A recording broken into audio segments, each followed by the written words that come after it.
Eu sou humano e, portanto, nada do que é humano me é estranho.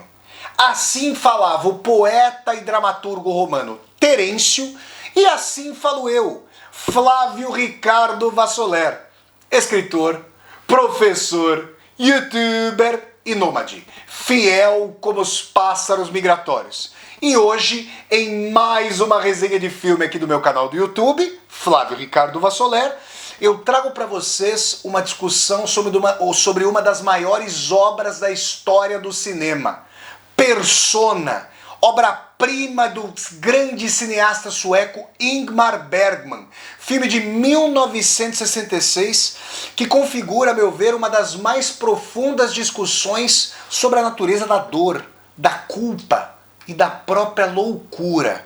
Nós já vamos começar a falar sobre essa obra-prima que traz ali as grandes atrizes suecas Bibi Andersson e Liv Ullmann como protagonistas ali da obra, dissecando a dimensão de identidade, dualidade. São duas personagens? É apenas uma personagem? Falaremos sobre isso já.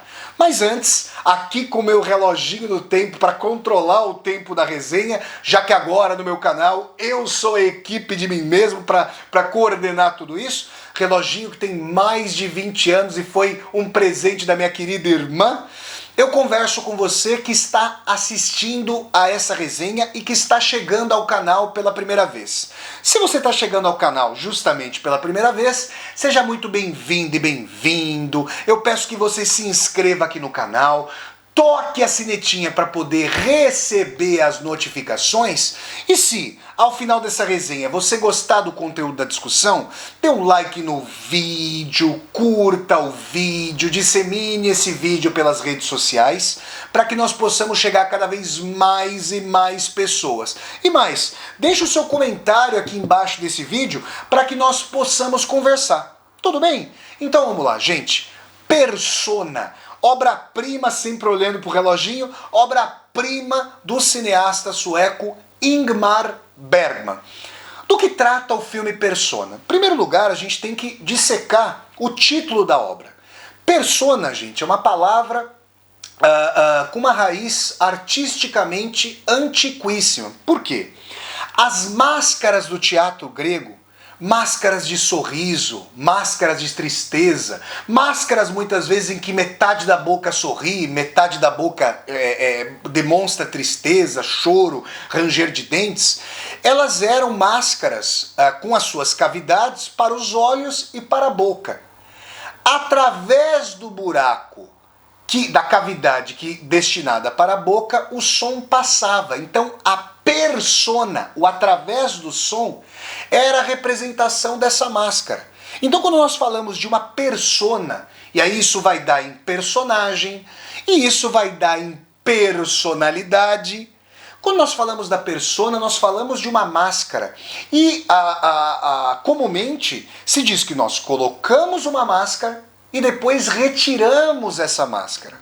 Persona, do grande Ingmar Bergman, nos convida, antes de mais nada, a entender aquilo que o grande escritor irlandês Oscar Wilde chamou de verdade das máscaras. E se as máscaras não puderem ser retiradas?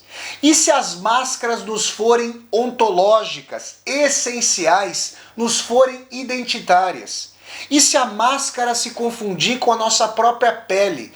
E se não for possível revelar a nossa persona, a não ser para o silêncio de nós mesmos, e a não ser, digamos, para o esconde do conhece-te a ti mesmo?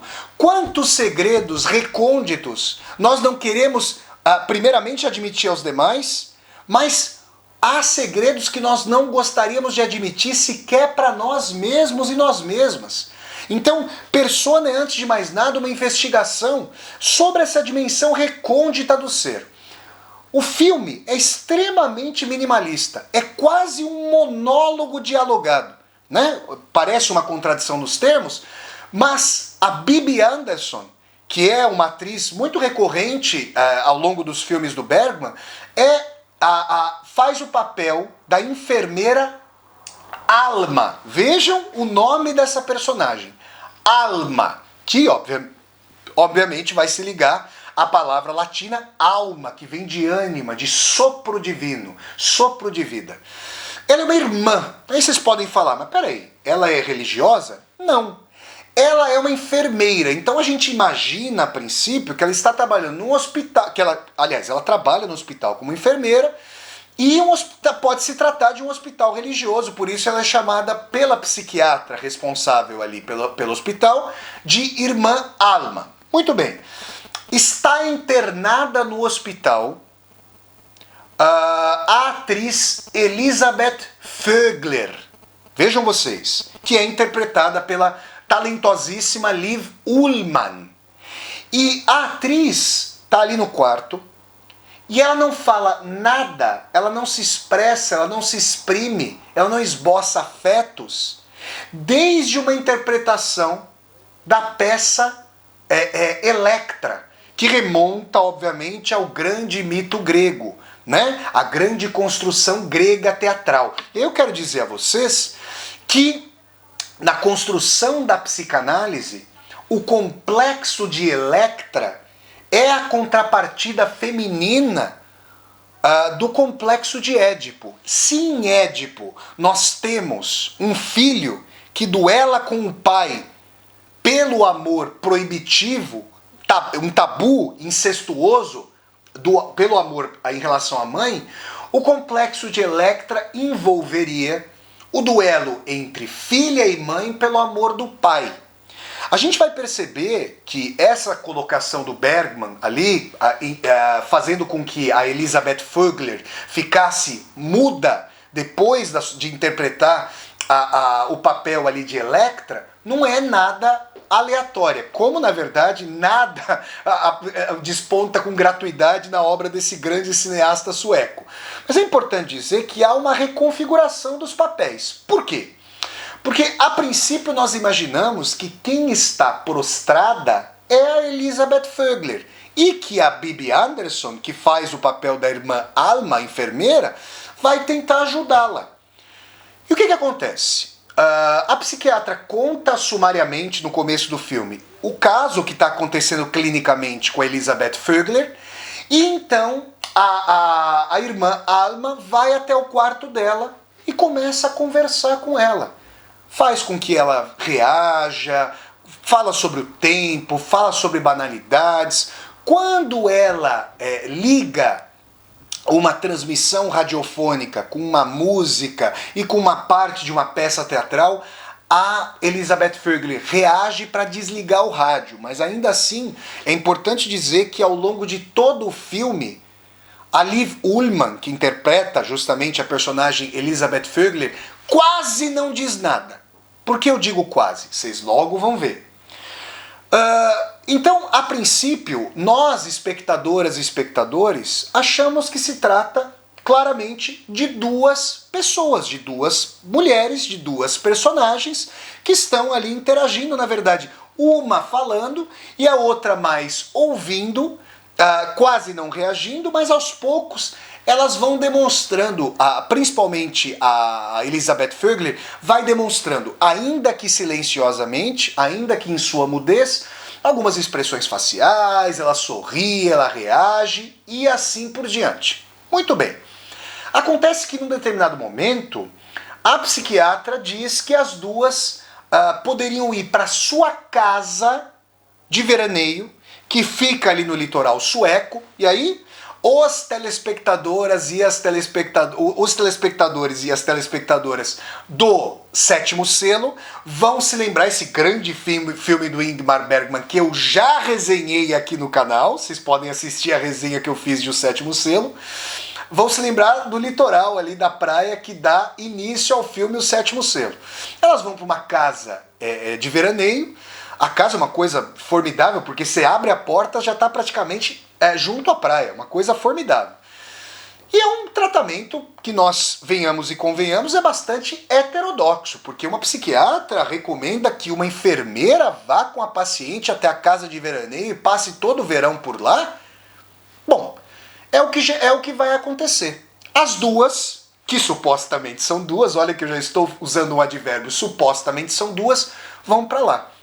E é aí que o imbróglio mais profundo de Persona tem início. Por quê?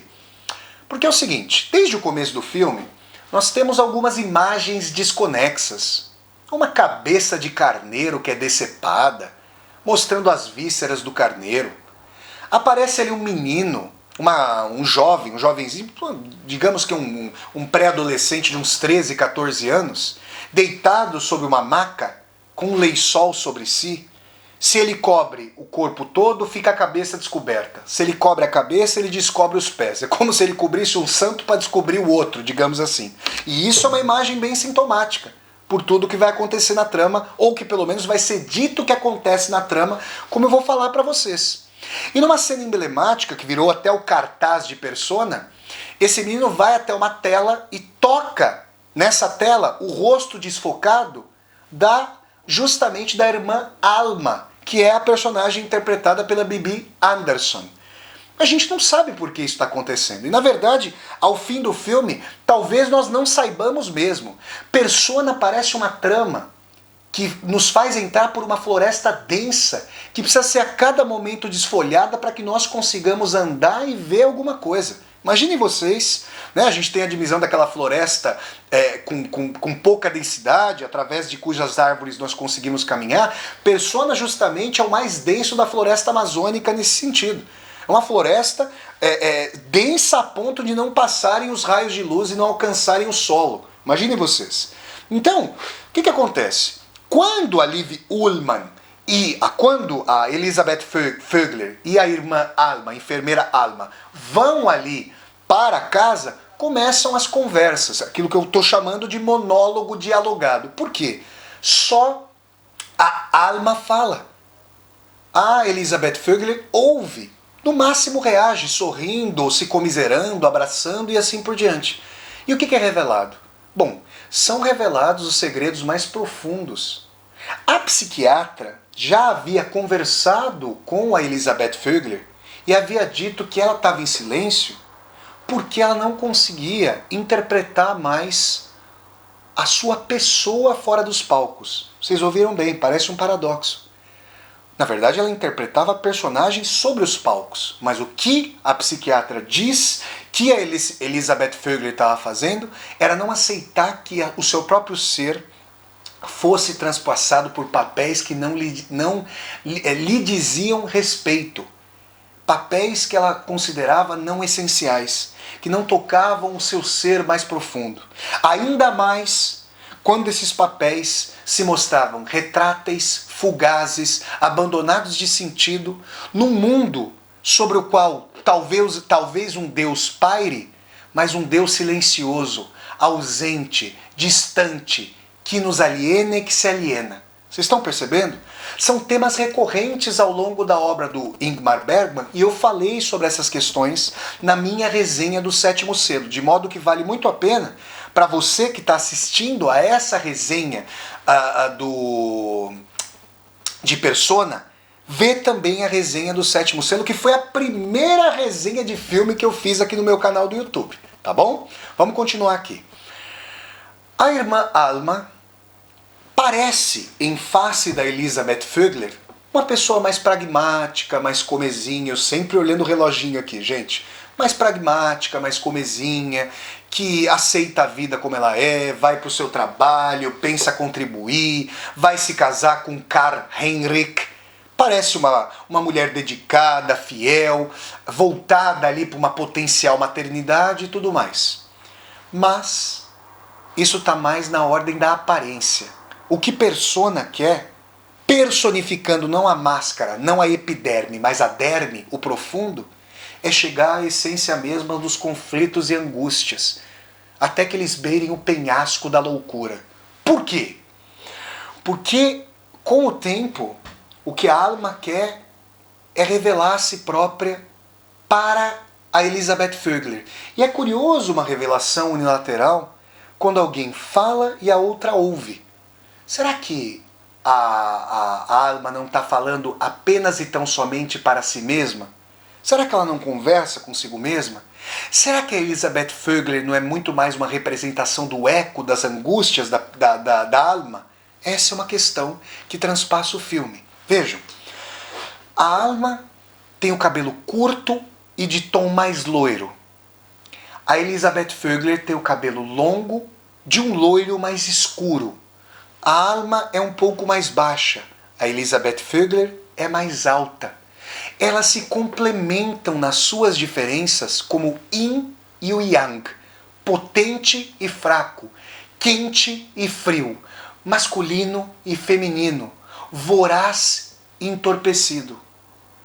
Há uma cena muito famosa de Persona em que a Alma, olhando para o espelho, recebe atrás de si a vinda da Elisabeth Vögler. A Elisabeth Vögler passa a mão nos cabelos da Alma e ela pende a cabeça para o lado até alcançar os ombros da Elisabeth Vögler, que por sua vez joga seus cabelos, suas madeixas, sobre a cabeça da Alma, como se elas de fato fossem gêmeas univitelinas, nem bivitelinas, irmanadas pelo cordão umbilical da alma. Então o que a gente vai pensando ao longo do filme é que a Elisabeth Vögler é uma exteriorização, uma cisão da própria personalidade da Alma, que não aceita mais a sua persona. Vejam que o nome da personagem principal que fala aos borbotões ao longo de todo o filme, Alma, colide com a epiderme da máscara, da persona. E aí é que numa das revelações a persona vai cair por terra. Por quê? Porque ela vai contar para Elisabeth Vögler que num determinado momento, numa praia, com uma amiga chamada Catarina, ambas tomavam sol nuas, até que dois jovens começaram a espiá-las, a observá-las. Esses jovens foram se aproximando e a Catarina, segundo sempre a Alma, foi aceitando a aproximação deles, até que eles começassem ali um sexo grupal, uma orgia. E as descrições da Alma sobre os atos que foram acontecendo são como que datilográficas, catalográficas. Ela vai falando sem grande volúpia. Ela vai descrevendo de maneira tresloucada. E só quando ela chega ao ápice do orgasmo é que ela começa a suspirar. Só que tem aí uma questão. Como eu havia dito já a vocês, ela estava prometida, ela já era noiva do Karl Henrik, um homem pragmático, digamos assim. Então ela o trai e revela essa traição. E nós poderíamos pensar, bom, ela vai viver com essa traição. Acontece que ela chegara ao orgasmo, e a um orgasmo que nunca havia alcançado, quando o rapaz desconhecido, que logo depois de transar com ela se vai, também chegar ao orgasmo e havia ejaculado dentro dela.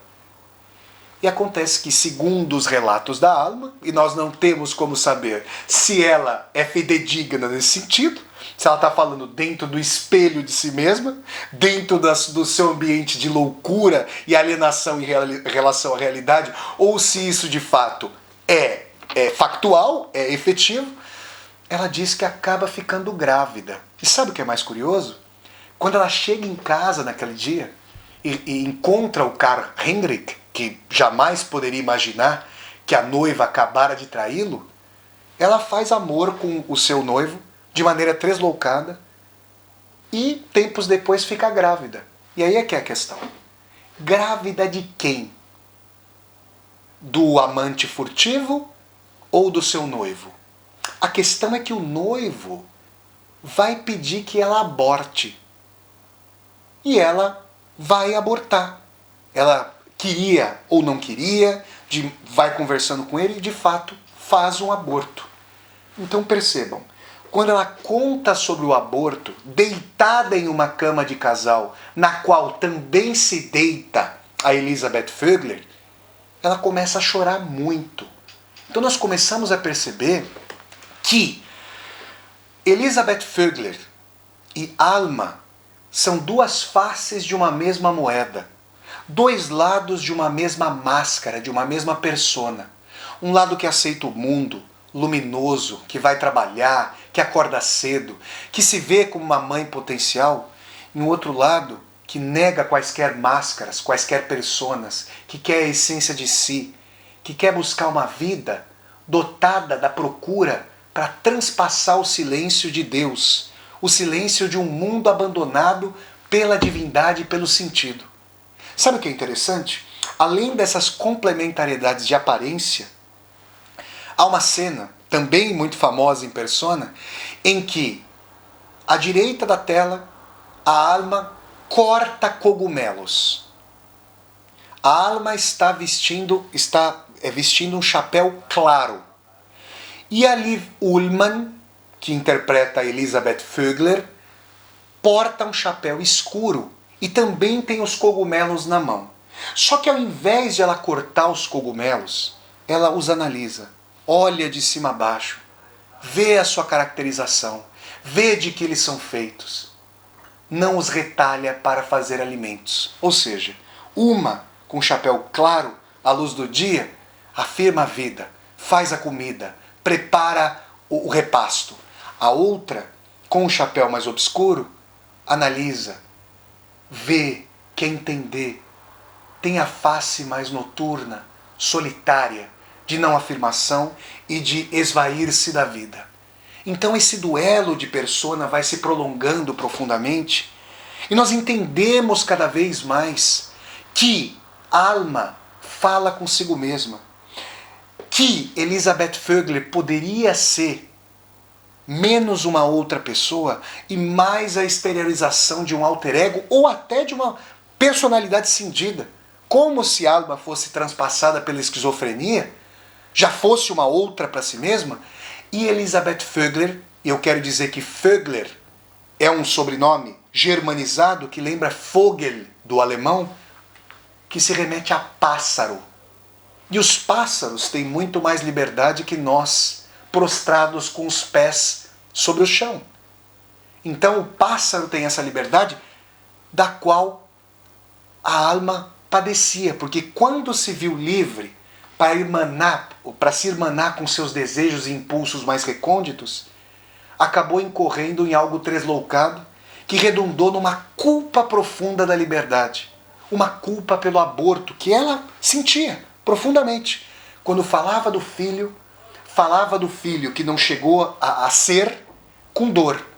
Mas é curioso que depois há como que um entendimento recôndito de que ela e ele, ela e seu marido, que a princípio é marido da Elisabeth Vögler, mas depois se revela marido da própria alma, por isso que a confusão vai se colocando, ela revela que poderia ter, junto com o marido, como que assassinado o próprio filho. Então onde estaria aquele menino no começo do filme deitado sobre a maca? Por que deitado sobre a maca? Porque vítima de um aborto numa clínica? Porque não chegou a ser e ficou numa condição asséptica, hospitalar? Por que ele toca o rosto da mãe que sequer foi sua mãe? Outros indícios importantes da dualidade que pode ser unidade entre Elisabeth Vögler e Alma. Num determinado momento, a Alma conversa, ou monologa dialogicamente com a Elisabeth Vögler na mesa da cozinha, e ela está quase dormindo. E aí acontece o único momento em que a Elisabeth Vögler, em que a Liv Ullmann pronuncia uma palavra. Ela diz, olha, cuidado para não dormir aqui na cozinha, vai para a cama, você está quase caindo de sono. Ela falou o mesmo? A alma se levanta e pergunta se a Elisabeth Vögler tinha dito algo. Depois ela pergunta, no outro dia, se ela tinha dito algo. E a Elisabeth Vögler só faz balançar a cabeça negativamente. O que acontece então? Nós temos uma dimensão que o grande filósofo francês Montaigne sintetizaria com o seguinte aforismo: há menos diferença entre mim e um outro do que entre mim e eu mesmo. Eu agora e eu depois somos, a bem dizer, dois. Repito, há menos diferença entre mim e um outro do que entre mim e eu mesmo. Eu agora e eu depois somos, a bem dizer, 2. Ou seja, o que é que nós temos que não podemos viver? Que identidade nós guardamos que não vem à tona? Que não se faz alada como os pássaros migratórios?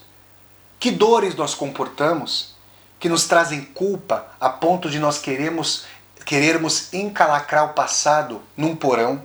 E quando esse passado começa a bater a porta do porão, nós nos recusamos a ver a ponto de nos cindirmos de nós mesmos. É nessa dimensão que beira a loucura, que beira a insanidade. Porque será que a alma está mesmo naquela casa de veraneio? Será que se trata de uma casa de veraneio? Será que não se trata de uma ala do hospital psiquiátrico? Será que a psiquiatra não faz com que a alma seja posta ali? Em um determinado momento, a Elizabeth Vogler manda cartas e a alma lê uma carta, e é uma carta de análise da própria alma, análise da alma. E ela se revolta contra Elizabeth Vogler. Quando o marido da Elizabeth Vogler visita a casa, ele chama a alma de Elizabeth Vogler. Como é que duas mulheres poderiam ficar sozinhas durante tanto tempo? Como é que um noivo poderia aceitar que sua noiva ficasse tanto tempo isolada? A não ser que não houvesse noivo, a não ser que não houvesse marido, a não ser que não houvesse Elizabeth Vogler, e a não ser que não houvesse a própria alma, já completamente insulada, ilhada no horror de sua loucura. Loucura mediada pela culpa, pela dor, pela vergonha, pela desidentidade, pelo abandono, pela alienação, pela impossibilidade de alma ter uma persona, da alma ter um corpo, da alma ter um rosto. Essa é a dimensão fundamental de persona sobre a qual eu falo aqui com vocês em mais essa resenha de filme aqui do meu canal, pessoal. Grande Ingmar Bergman, vale a pena ver, rever e 3V Persona para realmente entender os vários labirintos da obra. E eu termino essa resenha falando que a cena mais emblemática, uma das várias chaves hermenêuticas, interpretativas, metalinguísticas que o Bergman nos dá, tanto para clarear o filme quanto para obscurecer os seus múltiplos sentidos, é a imagem do rosto mesclado, tendo parte o rosto da alma, parte o rosto da Elizabeth Vogler, com seus narizes que se complementam, com seus olhos que se complementam, com seus cabelos que, opostos, se complementam na oposição, e assim por diante. Grande Ingmar Bergman, diretor sueco, que trouxe à tona a obra-prima Persona, filme de 1966. Se vocês gostaram de mais essa resenha de filme aqui do meu canal do YouTube, eu peço que vocês deem um like no vídeo, curtam o vídeo, disseminem esse vídeo pelas redes sociais, para que nós possamos chegar a cada vez mais e mais pessoas. Se você está chegando ao canal pela primeira vez, seja muito bem-vindo e bem-vindo. Eu peço que você se inscreva aqui no canal, toque a sinetinha para poder receber as notificações. E se você gostou do conteúdo dessa resenha, dê um like aqui no vídeo e deixe o seu comentário embaixo desse vídeo para que nós possamos conversar. E mais, aqui embaixo desse vídeo você vai encontrar uma tecla chamada Seja Membro. Se você gosta das minhas resenhas de filmes, das minhas resenhas de livros, das minhas aulas ao vivo e dos vídeos de leitura de Vassoler, considere a possibilidade de clicar aí nessa tecla Seja Membro e se tornar um membro ou uma membro humanista do meu canal e me apoiar, segundo aí sua possibilidade financeira, nesse projeto de universidade aberta no YouTube, pessoal. Então, gente, eu deixo sempre o convite para vocês acompanharem as resenhas de filmes aqui do meu canal, que acontecem todos os sábados às 10 horas da manhã, horário de Brasília, aí no nosso Brasil. Tá bom, gente? Então um grande abraço a todas e a todos, gente. Até a próxima resenha de filme, pessoal, e tchau, tchau!